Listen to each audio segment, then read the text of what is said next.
저는 최근에 정치적인 뉴스를 바라보다가 드디어 터질 것이 터졌구나 하고 생각을 하게 되었습니다. 저는 먼저 교회는 우파도 좌파도 아니며 오직 예수 그리스도와 연합된 거룩한 성도의 무리라는 것을 언급해놓고 말씀을 나누려고 합니다. 저는 그동안 정치에 지나친 관심을 두는 목사들과 교인들에게 정치에 휩쓸리며 살아가지 말라고 권면했습니다.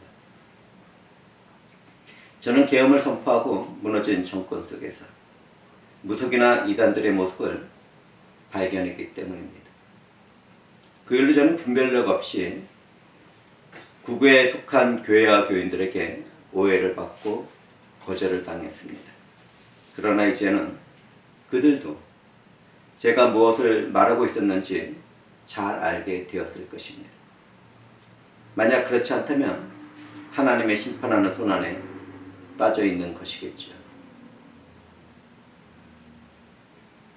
사랑하는 회중들은 무너진 구구 정치인을 지지한 중심에 무속이나 신천지나 통일교와 같은 이단과 사이비들이 있다는 것을 어떻게 생각하십니까? 저는 예수와 연합된 교회와 지체들이 어떻게 주님을 대적하는 그런 무리들과 뜻을 함께 할 수 있는지를 묻고 싶습니다. 이번 일로 교회는 영적 분별력을 잃어버리면 어떤 사단이 일어나는지 교훈을 받아야 할 것입니다. 현대에는 속이는 자들이 많습니다. SNS나 유튜브나 블로그에서는 헛된 신학적인 논쟁이 벌어지고 있습니다. 어떤 사건과 사고에는 음모론이나 임박한 종말론의 이야기들이 뒤따릅니다. 특히 현재 일어나는 특별한 사건들이나 일들을 성경에서 예언한 일과 동일치하면서 과장된 해석을 하는 이단과 사이비들의 무리들이 있습니다. 우리는 영적인 분별 가운데 끼어 살며 이런 자들을 조심하고 물리쳐야겠습니다. 오늘 우리가 함께 나눌 말씀의 배경은 바울이 로마에서 석방된 후에 에베소에 디모데를 남겨놓고 마게도냐로 떠난 후에 배경을 갖고 있습니다. 디모데는 에베소 교회를 맡고 있었으며 바울 사도는 그곳의 교회 상황을 염려하며 편지를 쓰고 있었습니다. 에베소 교회에는 이단적인 다른 교훈이나 율법주의나 신화적인 요소를 주장하는 거짓 교사들이 있었습니다. 그들은 복음의 본질을 흐리며 신화와 끝없는 족보에 집착하고 있었죠. 그들은 하나님이 주신 율법을 인간적인 생각과 마음으로 잘못 적용하며 그 의미 자체도 변질시켰습니다. 그들은 복음을 이해하지 못하고 잘못된 것을 가르치며 전파한 것입니다. 그 결과 교회는 혼란과 분열에 빠지게 되었습니다. 이런 사실을 알고 있던 바울은 에베소 교회에서 사역하는 디모데에게 교훈의 목적을 바르고 분명하게 하라고 권면했습니다. 그렇다면 교훈의 목적은 무엇입니까?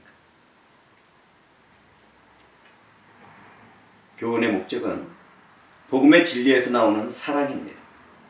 바울 사도는 디모데에게 복음의 진리를 붙들고 사랑으로 교회를 세워나가라고 권면을 하고 있었던 것입니다. 여기에서 다른 교훈이라는 것은 복음의 본질을 훼손하는 가르침을 말합니다. 다른 교훈은 성경 외의 권위를 주장하거나 성경을 왜곡하여 인간의 전통이나 철학을 신앙의 기준으로 삼는 것입니다. 오늘날 현대 교회 안에서도 다른 교훈을 전하는 이단과 사이비들이 있습니다. 자기를 예수 그리스도라고 하고 자기를 성령이라 하고 자기를 하나님의 아들이며 딸이라고 이야기합니다. 그것은 우리들이 예수 그리스도 안에서 자녀가 됐다는 것과는 다른 것이죠. 이렇게 악한 생각을 가지고 생활을 하는 그들은 행위로 구원을 받으라고 가르치며 헌금과 헌신을 요구합니다. 자신들을 위해 돈과 노동력을 착취하는 것입니다. 이들은 종교의 이름으로 사기치는 영적 사기꾼들인 것입니다. 어떤 교회들은 신율법주의로 사람들의 영혼을 사냥합니다. 만약 무엇을 해야지 구원을 받을 수 있다고 하는 교회를 만났다면 뒤도 돌아보지 않고 도망을 쳐야 영원한 생명을 보존받을 수 있습니다. 인간의 죄의 확신과 결단으로 인한 구원을 말하는 경우에도 마찬가지입니다. 내가 그런 교회에 속해 있다면 도망을 쳐야 살 수 있습니다.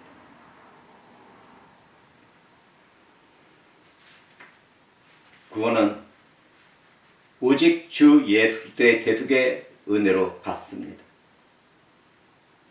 만약 누구든지 진리의 복음에 다른 것을 붙여놓거나 인간의 공로를 섞는다면 거짓을 행하는 것입니다.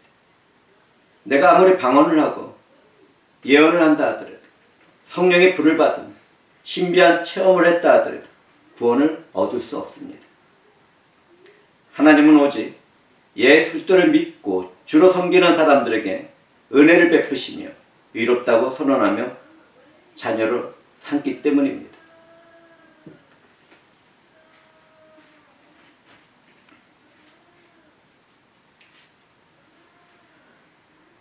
구원을 이루시는 예수 그리스도에게 은혜를 돌리는 우리들은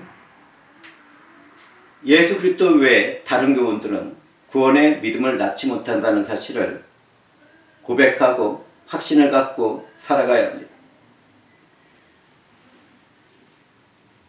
그렇다면 예수 그리스도 외에 다른 교훈을 전파하는 자들은 무엇을 낳습니까?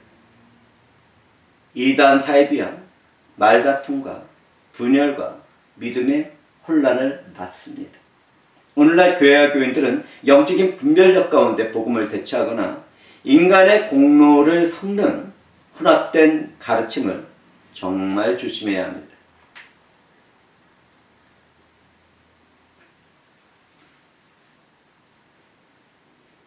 에베소 교회 안에는 헬라 철학과 다신간을 소유한 사람들도 있었고 기독교인이 된 유대인들도 있었습니다. 그들의 일부는 오늘날 잘못 간 교회들처럼 복음을 떠나 일상생활의 윤리적인 생활이나 철학적인 이야기를 가르쳤습니다. 오늘날 일부 교회와 신학자들은 성경을 지나치게 추상적으로 해석하거나 철학사상에 빠져 있습니다. 심지어 어떤 이들은 예수 그리스도의 십자가의 사건을 사실이라고 믿지 않고 있습니다. 그런데 그들이 교회의 지도자의 위치에 있습니다. 그들은 복음으로 주어진 은혜를 떠나 죽어 있는 것입니다. 영적으로 죽어 있는 자들이 교회의 지도자와 사역자로 활동하는 일은 얼마나 비참한 일입니까? 과거 초대교회 때의 영지주의자들은 창조주 하나님을 부정했습니다. 구원은 신비한 영적 지식을 통해서 이루게 된다고 주장했습니다. 일부 영적인 인간만이 구원을 받는다고 한 것입니다. 그들은 예수 그리스도의 인성을 부정했습니다. 예수 그리스도의 인성을 부정하는 것은 대속의 은혜를 베풀기 위하여 이루신 성육신과 십자가의 죽음과 부활을 부정하는 것입니다. 일부 영지주의 분파는 불교처럼 윤회를 믿었는데 이런 자들에게 구원의 은혜가 주어지겠습니까? 어림도 없는 일입니다. 오늘날 현대교회는 그들이 걸어갔던 길을 따라가며 비참한 상태에 빠졌습니다. 교회는 신화적인 성경 해석을 떠나야 합니다. 음모론을 떠나고 임박한 극단적인 종말론을 떠나야 합니다. 교회는 SNS나 유튜브나 블로그에서 전달하는 이단 사상과 음모론과 신비주의와 종말론의 협박과 공간들을 분별하고 깨어 살아야 합니다. 성경을 기준으로 한 온전한 복음을 나누며 혼란과 분열을 막고 진리 안에서 서로 사랑을 나누어야 합니다. 교회는 하나님의 구속의 역사를 따라 믿음 안에서 살아가는 주님의 지체들인 것입니다.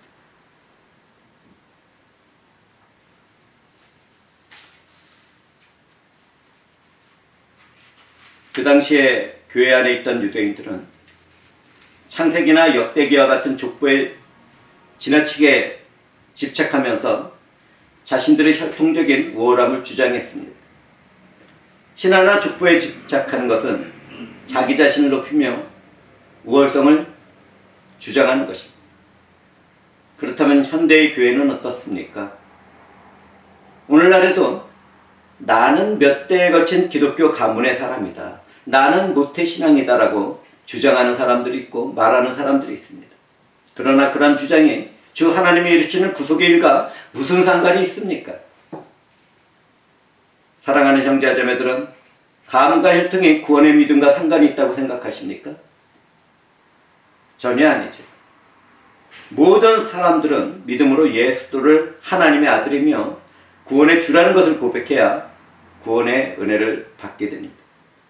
우리는 누가 되었든지 거듭난 믿음의 고백이 없다면 그 어떤 가문도 혈통도 흩어지는 안개와 같고 냄새나는 오물과 같다는 사실을 알아야겠습니다.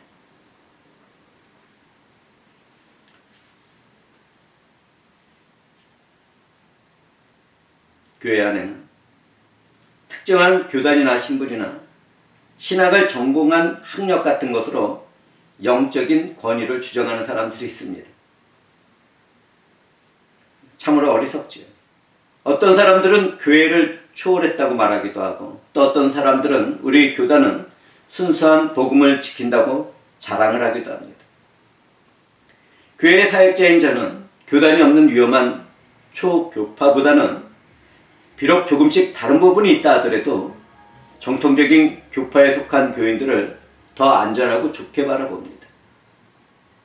그러나 무엇이 되었든지 주 예수 그리스도가 중심이 없다면 아무것도 아닌 것입니다.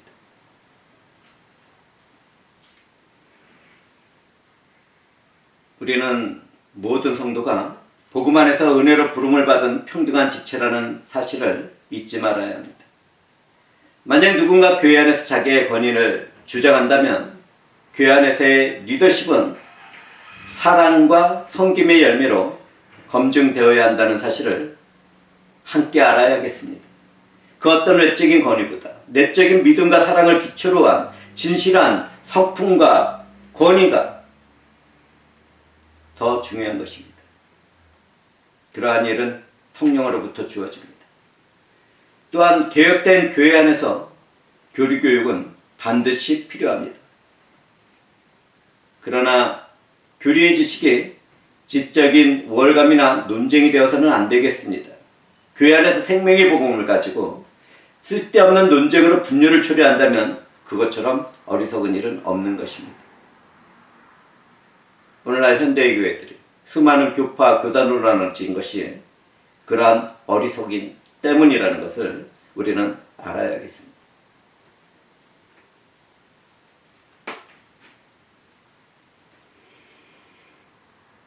하나님은 우리들의 믿음 안에 있는 하나님의 경륜을 이루어 가십니다. 믿음 안에 있는 하나님의 경륜이란 무엇을 말합니까? 하나님께서 구속의 역사를 이루시는 은혜 아래에서 이루어지는 절대적인 섭리와 예정과 선택을 말합니다. 한마디로 믿음을 통해 드러나는 하나님의 구속 계획을 말하는 것입니다.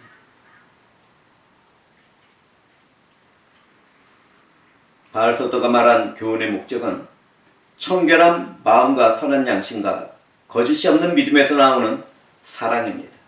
우리가 그와 같은 사랑을 나누는 믿음의 공동체인 것이죠. 청결한 마음은 말씀과 믿음으로 하나님 앞에서 순전한 상태를 나타내는 것을 말합니다. 청결한 마음은 성령의 역사로 이루어집니다.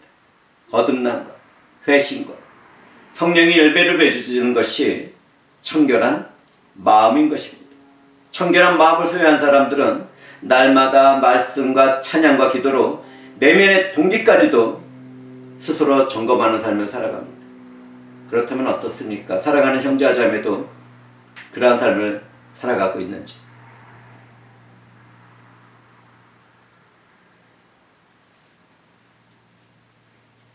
기독교인들에게는 선한 양심이 있습니다.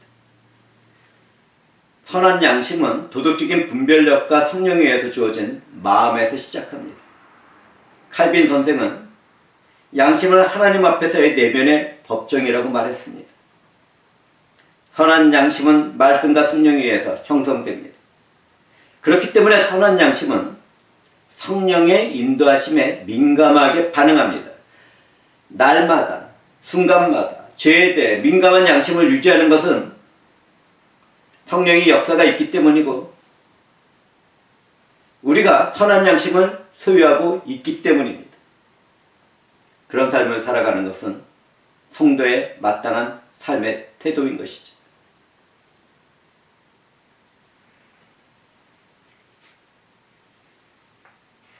성도들에게는 거짓이 없는 믿음에서 나오는 사랑이 있습니다.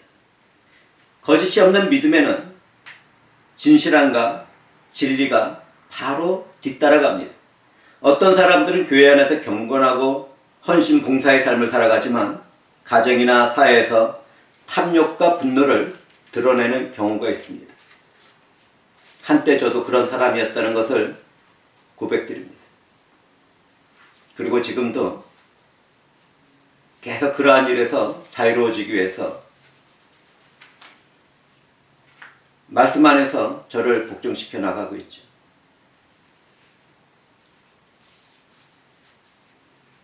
극단적인 예가 되겠지만 어느 교회의 장로는 경건하고 신실한 믿음의 사람처럼 보였지만 연쇄 살인범으로 살아가고 있었습니다. 때때로 우리는 교회 안에서 그와 같은 악한 인생을 바라보게 됩니다. 그렇다면 우리는 어떻습니까? 종교 생활에서는 경건해 보이지만 실제 삶에서는 사랑이 식은 탐욕스럽고 비참한 삶을 살아가고 있지는 않습니까? 나만을 위하여, 내가 중심이 되고 나의 유익을 위하여, 내가 원하는 것을 위하여, 믿음과 상관없는 그러한 삶을 살아가고 있다면 우리는 회개 가운데 주 예수 그리스도의 십자가 앞으로 나가서 믿음을 새롭게 해야 할 것입니다.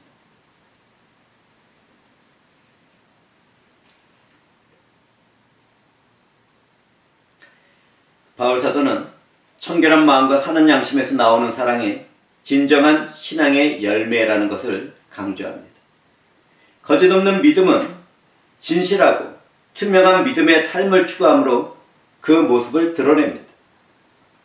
교회 안에서나 바깥에서도 어떤 사람들은 복음의 교훈을 지식이나 논쟁거리로 삼는 사람들이 있는데 참으로 너무나 잘못된 삶을 살아가는 것입니다.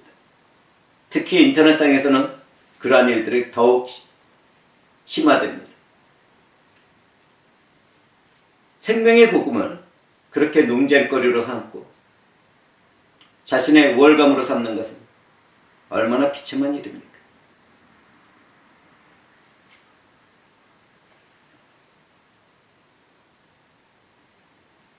그런 사람들에게 저는 말할 것이 있습니다. 복음의 과정과 목적은 사랑입니다. 성경의 사랑은 은사인 동시에 성령의 열매입니다. 복음의 교훈은 이의 속도가 근본이며 사도적 권위로 주어집니다. 복음의 목적인 사랑은 하나님 중심적인 사랑이며 그 사랑에는 희생과 수고가 함께합니다. 우리가 함께하는 교회는 단순한 조직이 아닙니다. 청결한 마음과 선한 양심에서 나오는 사랑의 공동체입니다.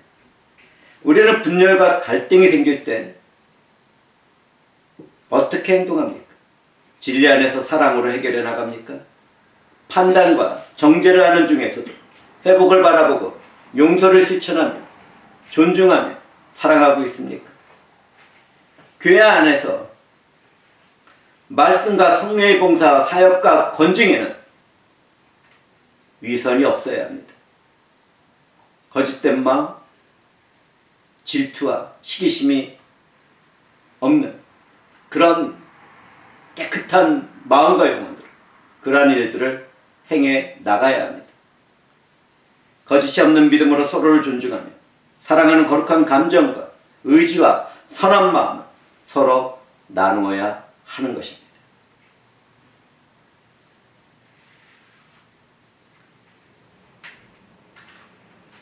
오늘날 기독교 안에는 성경 외의 전승이나 외경이나 탈무드와 같은 이야기들의 교훈에 집착하는 사람들이 늘어가고 있습니다. 이처럼 신화와 끝없는 족보에 집착하는 교회와 교인들은 허탄한 이야기나 꾸며낸 얘기에 쉽게 빠집니다. 그러니까 그렇게 쉽게 음모론에 빠지고 거짓된 사상에 빠지는 것 아니겠습니까? 어떻게 교회의 지체들이 예수 그리스도의 보혈로 하나가 된 그 지체들이 무속과 이단과 사이비와 함께 할 수 있습니까? 불행하게도 오늘날 교회 안에는 혼합주의가 뿌리를 내렸습니다. 일부 교회 지도자들은 세속화된 신화나 미신화된 영성을 복음과 혼합하고 있습니다. 체험신앙으로 사람들을 자꾸 밀어넣습니다. 말씀 가지고는 답답하죠. 뭔가 한다는 것이 없죠. 자신의 체험을 중심하고 자신이 중심이 된 그러한 쪽으로 믿음의 사람들을 이끌어가는 아주 나쁜 교회의 지도자들이 있습니다.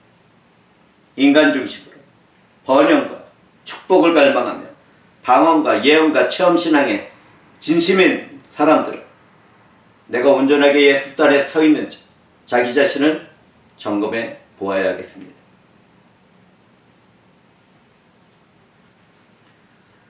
그리스도 예수 중심이 아닌 인간 중심의 해석과 적용을 하는 교회들이 정말 번성해 나가고 사람들도 많이 모이고 있는데 그러한 교회들이 번영하는 것은 하나님의 축복이 아니라 하나님의 심판입니다.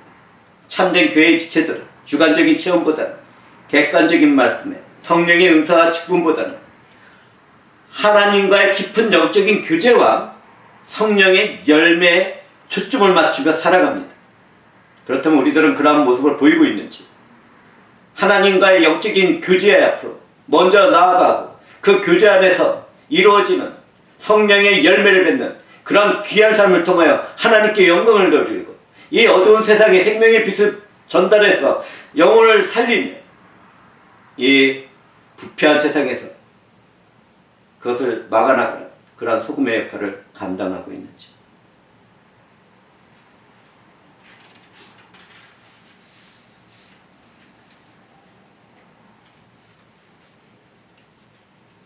성경에서 이야기하는 신적인 사랑은 달콤하거나 외적인 행위로 나타나지 않습니다. 청결한 마음과 선한 양식과 거짓없는 믿음에서 일어나는 내면의 변화와 수고와 헌신과 열정으로 나타납니다. 하나님의 말씀은 신자의 믿음과 행위의 유일한 규범입니다. 이 말씀의 목적은 예수 그리스도를 알고 믿음으로 이루어지는 하나님의 영광과 인간의 구원이 깃들어 있는 사랑입니다. 하나님의 사랑이 은혜로 주어지는 거듭남 가운데 회심을 경험하고 성화의 삶을 시작합니다. 성화의 삶을 시작하게 되면 성령의 역사가 잇따르게 되고 신자의 마음과 양심이 점점 더 거룩해지는 과정으로 나아가게 됩니다. 그리고 사랑의 열매를 맺게 하는데 이러한 것들이 성화의 삶을 살아가는 성도의 모습인 것입니다. 회심을 경험한 우리가 선한 사랑을 나누어야 하는 이유는 은혜를 받은 감사의 삶으로 하나님께 영광과 찬송을 돌리기 위해서입니다. 인간에게 선한 행위가 있다면 그것은 믿음에서 나온 것이며 하나님이 함께 하신다는 증거입니다. 이제 말씀을 마치며 나갈 때가 되었습니다.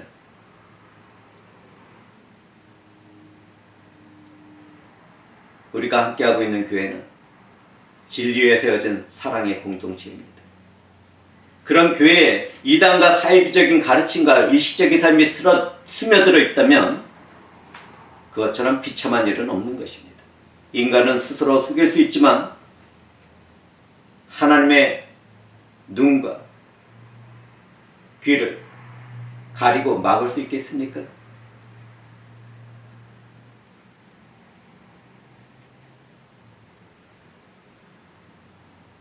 하나님을 믿고 하나님을 알고 있다면 그런 것이 얼마나 어리석은 일인지 깨닫고 있을 것입니다. 그런데 왜 그런 길을 갑니까? 교회와 교회는 예수 그리스도가 중심이 된 복음을 중심으로 한 삶을 살아가야 합니다. 교회 공동체나 사역지에서는 지적 논쟁이나 혈통적인 우월성을 말하고 앞세워서는 안 됩니다. 왜 그런 짓을 합니까? 신비주의 체험주의에 빠져서도 안 됩니다. 주관적인 체험이 얼마나 위험한지, 잘못된 영에 빠지는 길인 것을 우리는 알아야 합니다. 성령의 역사가 따르게 된다면 우리는 날마다 말씀으로 가까이 가게 되고 주 예수 그리스도와 영적으로 교통하는 삶으로 나아가게 됩니다. 주 하나님의 영광을 위해 살아가는 그런 희락의 기쁨이 넘치는 그런 삶으로 나가게 되는 것입니다.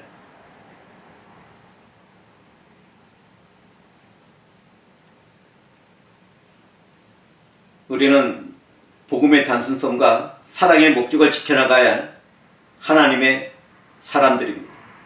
복음은 예수의 십자가와 부활을 중심으로 한 하나님의 경륜과 사랑입니다. 우리는 이 말씀에서 진리의 복음의 열매로 나타나는 사랑의 공동체를 세우라는 주님의 명령과 이도된 뜻과 목적을 발견하고 있습니다. 기독교인이라면 누구나 다 그러한 것을 발견하고 자신의 모든 것을 헌신하고 봉사하는 가운데 하나님을 찬양하고 영광을 돌리고 있을 것입니다.